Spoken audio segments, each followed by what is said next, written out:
Ngayong araw, diskarte naman kung paano manalo o kumita ng malaki sa GCash sa paglalaro dito sa color game sa Diamond Pro Game ituturo ko sa inyo. Dalawang kulay lagi yung tinatayan ko dito.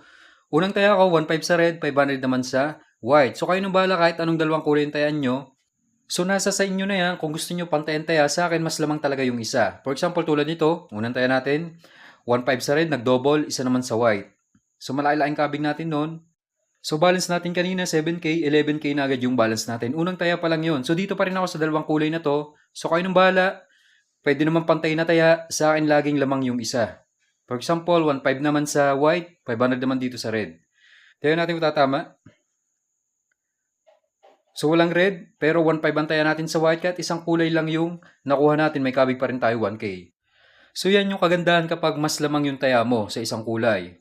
Ang downgrade lang doon kapag yung mas mababang taya yung tumama, talagang makakabigan ka. So dito pa rin ako sa white, 1.5, 500 naman sa yellow. So iniwan ko muna tong red.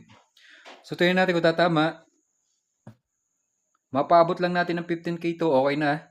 So walang yellow pero nag-white, mas mataas ang taya natin sa white kaya may kabig pa rin tayo 950. Kaya 950 yan, pinakatongs o tax yung 50 pesos kapag tumama ka ng 1K.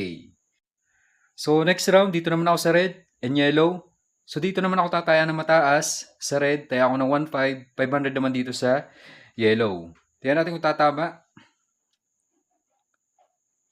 So red, double white, so sayang, lumipat tayo sa yellow. Kung naka-white pa rin tayo, tama sana tayo pareho.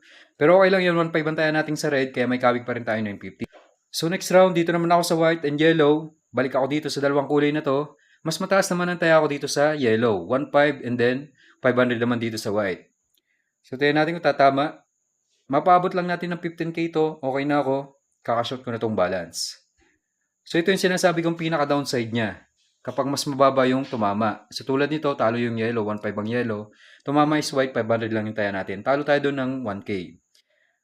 So last round, manalo o metalo, kakashot ko na to. Tokay ako dito sa white. So sana tumama para ma-achieve natin yung target balance natin. So tingnan natin kung magwa-white. So sayang double sana yung white. Pero okay lang, tumama naman tayo. So okay na ako dito, total balance natin, 15,590. So dito para makapag-cash out, click mo lang tong withdraw sa baba. Withdraw tayo ng 10K. Maghihintay lang tayo ng ilang minuto, papasok na yun sa Gcash natin.